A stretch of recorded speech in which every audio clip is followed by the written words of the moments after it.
Ang ganda ng takore. Takore nga. Cute yan. Rot, naipipino din rin ko. Magamit pa ni? Pipino ba? Pipino. Nakailang company yan. Oo. Nakailang company yan. Dami na yan pinagdaanan. Ano may ano si Kuya? Soy sauce. Ay ka na ano? Nanay ko ang tustulan diha. Dark na o kanang light. O diba? Wala pa man. Ilaw pa man. Kuman siya man.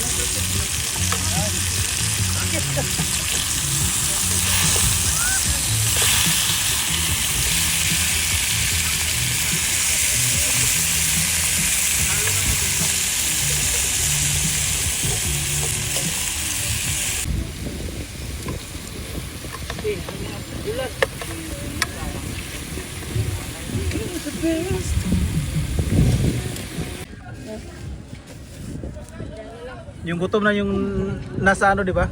Pero na. Tapos hindi pa nakakain kasi may nagpa-vlog pa. Ano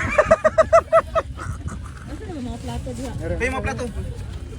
Saan nga ipang sigla naman na? Wala ay wala.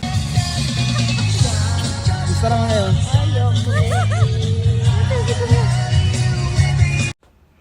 Kaya humana naman ang panihapon mga lods. So, kanya-kanyang patigayon na sila. Kanya-kanya na silang lingkod asa dapita ito pan dito na nagilantaw.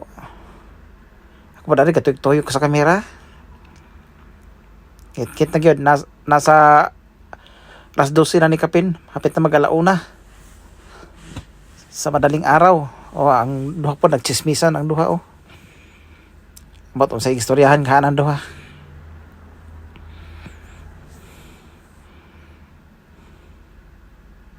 Napapicture na di na punta na pita. Balik na itong view. Tara. Shout out ni ate niya.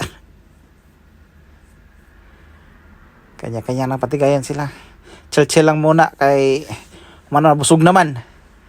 Prepare na po ni para na po sa kadlawon nga pangapi. Napuntagan na yun napuntag na gyud. Alas 5 na sa kadlawon Lamdag na kayang dagat. Napay mga nindot kaya nga sakira diri. Mga motor. Mga rider diri napita. Gikan pa nilang Saudi Arabia. Ni ari lang gyud para lang mag-rides. Tamang chill lang muna tayo dito. Tingin-tingin. Di naman makakain. Kaya pay pang breakfast. Ang ubano nakapangapi na. Si Harold busog na ito sa Harold siguro.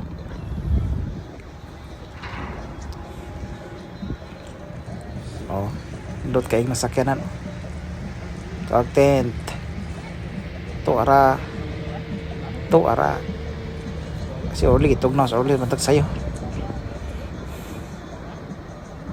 Ay nakadindot sa ingani Dindot kay talan-awon sa muntag sayo mga tubang sa dagat. Still lang nindot agad.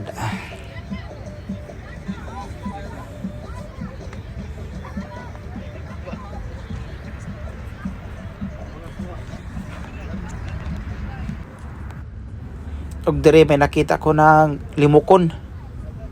Inusaran na limukon.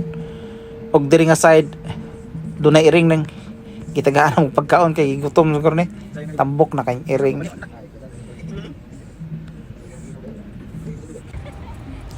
Og dinhi natapos ang sugilanon sa pagcamping. Natapos na to sa magandang sunrise. Di ba? Ganda ng sunrise. Kanindot sa adlaw. Babus.